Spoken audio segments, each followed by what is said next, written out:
ಎರಡು ಆಲೂಗೆಡ್ಡೆಯನ್ನು ಬಳಸಿ ಡಬ್ಬದ ತುಂಬ ಗರಿಗರಿಯಾಗಿ ರುಚಿಯಾಗಿರುವಂಥ ಚಕ್ಲಿಗಳನ್ನ ಮಾಡಿ ತುಂಬಿಸಿಟ್ಕೋಬೋದು ಅಂದರೆ ನಂಬ್ತೀರಾ?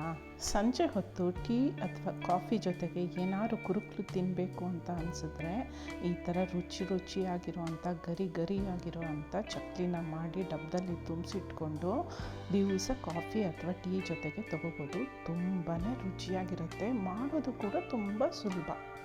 ಸ್ವಾದ ಕುಟೀರದ ಅಭಿಮಾನಿಗಳಿಗೆ ಸ್ವಾಗತ. ಯಾರೆಲ್ಲ ಇನ್ನೂ ಸಬ್ಸ್ಕ್ರೈಬ್ ಮಾಡಿಲ್ಲ ಚಾನಲ್ಗೆ ಅಂದರೆ ಸಬ್ಸ್ಕ್ರೈಬ್ ಮಾಡಿಕೊಂಡು ವಿಡಿಯೋನ ನೋಡಿ ಅಂತ ಹೇಳ್ತಾ ಇವತ್ತಿನ ವಿಡಿಯೋನ ಶುರು ಮಾಡ್ತಾ ಇದ್ದೀನಿ. ಇವತ್ತಿನ ಈ ವಿಡಿಯೋದಲ್ಲಿ ನಾನು ಎರಡು ಆಲೂಗಡ್ಡೆಯನ್ನು ಬಳಸಿ ಗರಿಯಾಗಿ ರುಚಿಯಾಗಿರುವಂಥ ಚಕ್ಲಿನ ಹೇಗೆ ಮಾಡೋದು ಅಂತ ತೋರಿಸ್ಕೊಡ್ತಾ ಇದ್ದೀನಿ.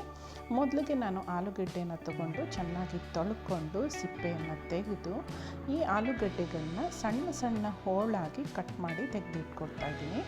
ಮೀಡಿಯಮ್ ಸೈಜಲ್ಲಿ 2 ಆಲೂಗೆಡ್ಡೆಯನ್ನು ತೊಗೊಂಡ್ರೆ ಸಾಕಾಗುತ್ತೆ. ಇದನ್ನು ಈ ಥರ ದಪ್ಪ ಹೋಳುಗಳನ್ನ ಮಾಡಿ ಆಲೂಗೆಡ್ಡೆ ಕಪ್ಪಾಗಬಾರ್ದಲ್ವ, ಅದಕ್ಕೆ ಇದನ್ನು ನೀರಲ್ಲಿ ಹಾಕ್ತಾಯಿದ್ದೀನಿ. ಈಗ ನೆಕ್ಸ್ಟು ಇದಕ್ಕೆ ನಾನೊಂದು ಮಿಕ್ಸಿ ಜಾರಿಗೆ ನಾನು ಕಟ್ ಮಾಡಿ ಇಟ್ಕೊಂಡಿರೋವಂಥ ಆಲೂಗಡ್ಡೆಗಳನ್ನ ಹಾಕೋತಾ ಇದ್ದೀನಿ. ಇದಕ್ಕೆ ಸ್ವಲ್ಪ ಮಸಾಲೆಗಳನ್ನ ಸೇರಿಸಿ ರುಬ್ಕೋಬೇಕಾಗತ್ತೆ. ಈಗ 1 ಸ್ಪೂನ್ ಜೀರಿಗೆ, 1.5 ಸ್ಪೂನಷ್ಟು ಅಚ್ಚಮೆಣಸಿನ ಪುಡಿ, ಸ್ವಲ್ಪ ಇಂಗನ್ನು ಹಾಕಿ ಇದನ್ನು ನಾನು ನುಣ್ಣಗೆ ಗ್ರೈಂಡ್ ಮಾಡಿಕೊಂಡು ಬರ್ತೀನಿ. ಇದಕ್ಕೆ ನೀರು ಹಾಕಬೇಕಾಗಿಲ್ಲ, ಹಾಗೆ ನುಣ್ಣಗೆ ಪೇಸ್ಟ್ ಮಾಡ್ಕೊಂಡು ಬರಬೇಕಾಗತ್ತೆ. ನೆಕ್ಸ್ಟ್ ಈಗ ನಾನು ಇನ್ನೊಂದು ಮಿಕ್ಸಿ ಜಾರ್ಗೆ ಒಂದು ದೊಡ್ಡ ಸ್ಪೂನಲ್ಲಿ ಹುರ್ಗಡ್ಲೆಯನ್ನು ಹಾಕಿ ಅದನ್ನು ಕೂಡ ನುಣ್ಣಗೆ ಪುಡಿ ಮಾಡಿಕೊಂಡು ಬರ್ತೀನಿ.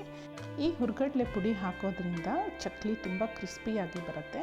ಈಗ ಯಾವ ಸ್ಪೂನಲ್ಲಿ ನಾನು ಹುರ್ಗಡ್ಲೆ ಹಾಕ್ಕೊಂಡಿದ್ನೋ ಅದೇ ಸ್ಪೂನಲ್ಲಿ 4 ಸ್ಪೂನಷ್ಟು ಅಕ್ಕಿ ಹಿಟ್ಟನ್ನು ಹಾಕೋತಾ ಇದ್ದೀನಿ. ಹಾಗೆ ನಾನಿವಾಗ ಗ್ರೈಂಡ್ ಮಾಡ್ಕೊಂಡಿರುವಂಥ ಹುರ್ಗಡ್ಲೆ ಪುಡಿಯನ್ನು ಕೂಡ ಇದಕ್ಕೆ ಹಾಕೋತಾ ಇದ್ದೀನಿ. ಚಕ್ಲಿಗೆ 1 ಸ್ಪೂನು ಜೀರಿಗೆ ಮತ್ತು ರುಚಿಗೆ ತಕ್ಕಷ್ಟು ಉಪ್ಪು ಹಾಕೋತಾ ಇದ್ದೀನಿ. ಈಗ ಇದಕ್ಕೆ ಒಂದು ಸೀಕ್ರೆಟ್ ಇಂಗ್ರೀಡಿಯೆಂಟ್ನ ಆ್ಯಡ್ ಮಾಡ್ತಾ ಇದ್ದೀನಿ. ಅದು ಏನಪ್ಪ ಅಂದರೆ ಒಂದು ಸ್ವಲ್ಪ ಬೆಣ್ಣೆನ ನಾವು ಹಾಕ್ಕೊಂಡು ಹಿಟ್ಟನ್ನು ಚೆನ್ನಾಗಿ ಮಿಕ್ಸ್ ಮಾಡ್ಕೊಳ್ಳೋದ್ರಿಂದ ಕ್ರಿಸ್ಪಿಯಾಗಿ ಬರುತ್ತೆ ಚಕ್ಲಿ, ಮತ್ತು ಚಕ್ಲಿ ಟೇಸ್ಟ್ ಕೂಡ ಸೂಪರಾಗಿರುತ್ತೆ. ಕೈಯಲ್ಲಿ ಸ್ವಲ್ಪ ಹಿಟ್ಟನ್ನು ತಗೊಂಡು ಮುಷ್ಟಿ ಹಿಡಿದಾಗ ಅದು ಉಂಡೆ ಥರ ಆಗಬೇಕು. ಈ ರೀತಿ ಕನ್ಸಿಸ್ಟೆನ್ಸಿ ಬಂದಾಗ ಪರ್ಫೆಕ್ಟಾಗಿದೆ ಹಿಟ್ಟು ಅಂತ. ಈಗ ಇದಕ್ಕೆ ನಾವು ರುಬ್ಕೊಂಡಿರುವಂಥ ಆಲೂಗೆಡ್ಡೆ ಪೇಸ್ಟನ್ನು ಹಾಕೋತಾ ಇದ್ದೀನಿ.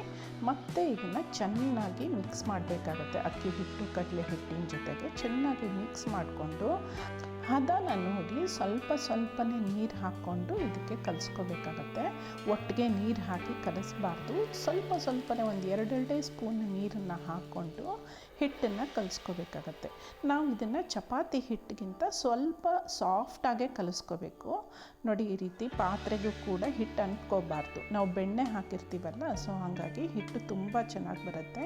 ಹೀಗೆ ಹಿಟ್ಟು ನೋಡಿದ ತಕ್ಷಣ ಒಳಗೆ ಹೋಗಬೇಕು. ತುಂಬ ಸಾಫ್ಟಾಗಿರಬೇಕು ಹಿಟ್ಟು. ನಾವು ಮಸಾಲೆ ಅಕ್ಕಿ ರೊಟ್ಟಿಗೆಲ್ಲ ಮಾಡ್ತೀವಲ್ವ, ಆ ಥರ ಸ್ವಲ್ಪ ಸಾಫ್ಟಾಗಿದ್ದಷ್ಟು ಚಕ್ಲಿ ಚೆನ್ನಾಗಿ ಬರುತ್ತೆ. ಈಗ ನಾವು ಚಕ್ಲಿ ಒರಳನ್ನು ರೆಡಿ ಮಾಡ್ಕೊಂಬಿಡೋಣ. ಈ ಥರ ಚಕ್ಲಿ ಬಿಲ್ಲೆನ ತಗೊಂಡು ಇದಕ್ಕೆ 2 ಕಡೆನೂ ಸ್ವಲ್ಪ ಎಣ್ಣೆನ ಸವರಿ ತೆಗೆದಿಟ್ಕೋಬೇಕಾಗತ್ತೆ. ನನ್ನ ಹತ್ರ ಇರೋ ಈ ಚಕ್ಲಿ ಒರಳು ಸುಮಾರು 50 ವರ್ಷ ಹಳೆಯದು. ನಮ್ಮ ಅಜ್ಜಿ ಬಳಸ್ತಾ ಇದ್ದಂಥ ಚಕ್ಲಿ ಒರಳು. ಆಮೇಲೆ ನಮ್ಮ ಅಮ್ಮ ಯೂಸ್ ಮಾಡ್ತಾಯಿದ್ರು, ಈಗ ನಾನು ಯೂಸ್ ಮಾಡ್ತಾಯಿದ್ದೀನಿ. ಇದು ಆ್ಯಂಟಿಕ್ ಚಕ್ಲಿ ಒರಳು. ಇದ್ರ ಹಿಂದೆ ತುಂಬ ಸ್ವೀಟ್ ಮೆಮೊರೀಸ್ ಇದೆ. ಸೊ ನೆಕ್ಸ್ಟ್ ಈಗ ನಾವು ಚಕ್ಲಿ ಒರಳಿಗೂ ಕೂಡ ಸ್ವಲ್ಪ ಎಣ್ಣೆನ ಸವರ್ಕೊಂಡು ಗ್ರೀಸ್ ಮಾಡ್ಕೊಳ್ಳೋಣ. ಈ ರೀತಿ ಮಾಡೋದ್ರಿಂದ ಹಿಟ್ಟು ಅಂಟ್ಕೊಳ್ದಿರ ತುಂಬ ಸಾಫ್ಟಾಗಿ ಚಕ್ಲಿ ಬರುತ್ತೆ. ನಾವು 2 ಒರಳಿಗೂ ಕೂಡ ಎಣ್ಣೆನ ಸವರ್ಕೋಬೇಕಾಗತ್ತೆ. ನೀವು ಬೇಕಾದರೆ ಸ್ಟೀಲ್ ಚಕ್ಲಿ ಒರಳು ಬರುತ್ತಲ್ಲ, ಅದನ್ನು ಕೂಡ ಯೂಸ್ ಮಾಡ್ಕೋಬೋದು. ಈಗ ನಾನು ಸ್ವಲ್ಪನೇ ಹಿಟ್ಟನ್ನು ತಗೊಂಡು, ಅಂದರೆ ಒಂದು ನಿಂಬೆ ಹಣ್ಣಿಗಿಂತ ಸ್ವಲ್ಪ ದಪ್ಪ ಇರಬೇಕು, ಸಣ್ಣ ಕಿತ್ತಳೆ ಹಣ್ಣಿನ ಸೈಜು ಅಂತ ಹೇಳ್ಬೋದು, ಅಷ್ಟು ಹಿಟ್ಟನ್ನು ತಗೊಂಡು ಸ್ವಲ್ಪ ಓಲ್ಡ್ ಶೇಪಲ್ಲಿ ಮಾಡಿ ಅದನ್ನು ಈ ಚಕ್ಲಿ ಒರಳಿಗೆ ತುಂಬಿಸ್ತಿದ್ದೀನಿ.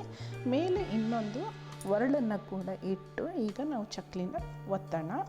ನಾನು ಒಂದು ಬಟರ್ ಪೇಪರ್ ಮೇಲೆ ಚಕ್ಲಿನ ಒತ್ತುತ್ತಾ ಇದ್ದೀನಿ. ಈ ರೀತಿ ಮಾಡೋದ್ರಿಂದ ಚಕ್ಲಿ ಅಂಟ್ಕೊಳ್ಳಲ್ಲ, ಸುಲಭವಾಗಿ ನಾವು ತೆಗೆದು ಎಣ್ಣೆಯಲ್ಲಿ ಕೂಡ ಹಾಕ್ಬೋದು. ಈ ಚಕ್ಲಿನ ಒಂದು 3 ಸುತ್ತು 5 ಸುತ್ತು ಅಂತ ಲೆಕ್ಕ ಮಾಡಿ ಮಾಡ್ತಾಯಿದ್ರು ನಮ್ಮ ಅಜ್ಜಿ ಅಮ್ಮ ಎಲ್ಲ. ಅದೇ ರೀತಿ ನಾನು ಕೂಡ ಇವತ್ತು 3 ಸುತ್ತಿನ ಚಕ್ಲಿನ ಮಾಡ್ತಾಯಿದ್ದೀನಿ. ಮೊದಲು ಒಂದು ಸಣ್ಣ ರೌಂಡ್ಗೆ ಹಾಕ್ಕೊಂಡು ಅದನ್ನು ಸುತ್ತಾ ಬರಬೇಕಾಗತ್ತೆ ಚಕ್ಲಿ ಶೇಪಲ್ಲಿ. ಚಕ್ಲಿ ಒರಳನ್ನು ಆದಷ್ಟು ಹತ್ತಿರ ಇಟ್ಕೊಂಡು ಸುತ್ತಬೇಕಾಗತ್ತೆ. ಆವಾಗ ನಾವು ಚಕ್ಲಿ ಕಟ್ಟಾಗಲ್ಲ, ಒಂದು ಚಕ್ಲಿ ಕೂಡ ವೇಸ್ಟ್ ಆಗಲ್ಲ, ಪರ್ಫೆಕ್ಟಾಗಿ ಬರುತ್ತೆ. ಜೊತೆಗೆ ನಾವು ಕಲಸೋ ಅಂಥ ಚಕ್ಲಿ ಹಿಟ್ಟು ಕೂಡ ಪರ್ಫೆಕ್ಟ್ ಕನ್ಸಿಸ್ಟೆನ್ಸಿಯಲ್ಲಿ ಇರಬೇಕು. ತುಂಬ ಗಟ್ಟಿನೂ ಇರಬಾರ್ದು, ತುಂಬ ಸಾಫ್ಟಾಗೂ ಇರಬಾರ್ದು. ಮೀಡಿಯಮ್ ಆದ ಹದದಲ್ಲಿ ನಾವು ಕಲಿಸ್ಕೊಂಡ್ರೆ ತುಂಬ ಚೆನ್ನಾಗಿ ಚಕ್ಲಿ ಬರುತ್ತೆ. ಕೆಲವರು ಚಕ್ಲಿ ಹಿಟ್ಟನ್ನು ಕಲಿಸ್ಬೇಕಾದ್ರೆ ಕಾದಿರೋ ಎಣ್ಣೆನ ಹಾಕಿ ಕಲಿಸ್ತಾರೆ, ಅದು ಕೂಡ ಹಾಕೋಬೋದು. ಬಟ್ ನಾವು ಕಲಿಸ್ಬೇಕಾದ್ರೆ ಬೆಣ್ಣೆ ಹಾಕ್ಕೊಂಡ್ರೆ ಕ್ರಿಸ್ಪಿನೆಸ್ ಕೂಡ ಜಾಸ್ತಿ ಇರುತ್ತೆ, ಟೇಸ್ಟು ಕೂಡ ಸೂಪರಾಗಿರುತ್ತೆ. ಮೊದಲಿಗೆ ನಾನಿಲ್ಲಿ 6ರಿಂದ 8 ಚಕ್ಲಿನ ಒತ್ತಿ ರೆಡಿ ಮಾಡಿ ಇಟ್ಕೊಂಡ್ಬಿಟ್ಟಿರ್ತೀನಿ. ಏನಕ್ಕೆ ಅಂದರೆ 2 ಟ್ರಿಪ್ಪಲ್ಲಿ ನಾನು ಚಕ್ಲಿ ಹಾಕುವಷ್ಟು ರೆಡಿ ಮಾಡಿ ಇಟ್ಕೊಂಡು ಆಮೇಲೆ ಒಲೆನ ಹತ್ತಿಸ್ತೀನಿ. ಹೀಗೆ ಮಾಡೋದ್ರಿಂದ ನಾವು ಬ್ಯಾಕ್ ಟು ಬ್ಯಾಕ್ ರೆಡಿ ಮಾಡ್ಕೋಬೋದು. ನೆಕ್ಸ್ಟ್ ಈಗ ನಾನು ಒಂದು ಸಣ್ಣ ಬಾಣಲಿಗೆ ಸ್ವಲ್ಪ ಎಣ್ಣೆನ ಹಾಕಿ ಬಿಸಿ ಮಾಡ್ಕೊಂಡಿದ್ದೀನಿ. ಈಗ ಕಾದಿರುವಂಥ ಎಣ್ಣೆಯಲ್ಲಿ ನಾನು ಮಾಡಿಟ್ಕೊಳ್ಳೋ ಚಕ್ಲಿನ ಮೂರೇ ಹಾಕ್ಕೊಂಡು ಗರ್ಗರಿಯಾಗಿ ಕರಿತಾ ಇದ್ದೀನಿ. ಫ್ಲೇಮನ್ನು ಲೋ ಇಂದ ಮೀಡಿಯಮಲ್ಲಿ ಇಟ್ಕೋಬೇಕಾಗತ್ತೆ. ಒಂದು ಕಡೆ ಚಕ್ಲಿ ಬೆಂದ ಮೇಲೆ ಅದನ್ನು ತಿರುವು ಹಾಕಿ 2 ಕಡೆಯೂ ನಾವು ಚೆನ್ನಾಗಿ ಕರ್ಕೋಬೇಕಾಗತ್ತೆ. ಇದು ಗೋಲ್ಡನ್ ಬ್ರೌನ್ ಬಂದಾಗ ಇದನ್ನು ತೆಗೆದು ಒಂದು ತಟ್ಟೆಗೆ ಹಾಕ್ತಾ ಬರ್ತೀನಿ. ಇದು ಸ್ವಲ್ಪ ತಣ್ಣಗಾದ್ಮೇಲೆ ಡಬ್ಬದಲ್ಲಿ ತುಂಬಿಸಿಡ್ಬೋದು. 1 ತಿಂಗಳಾದರೂ ಕೆಡಲ್ಲ, ಗರ್ಗರಿಯಾಗಿ ಹೀಗೆ ಇರುತ್ತೆ. ನಮ್ಮನೇಲಿ ಈ ಚಕ್ಲಿ ಡಬ್ಬಕ್ಕೆ ತುಂಬಿಸಿಡೋಕ್ಕೆ ಮುಂಚೆನೇ ಖಾಲಿ ಆಗೋಯ್ತು.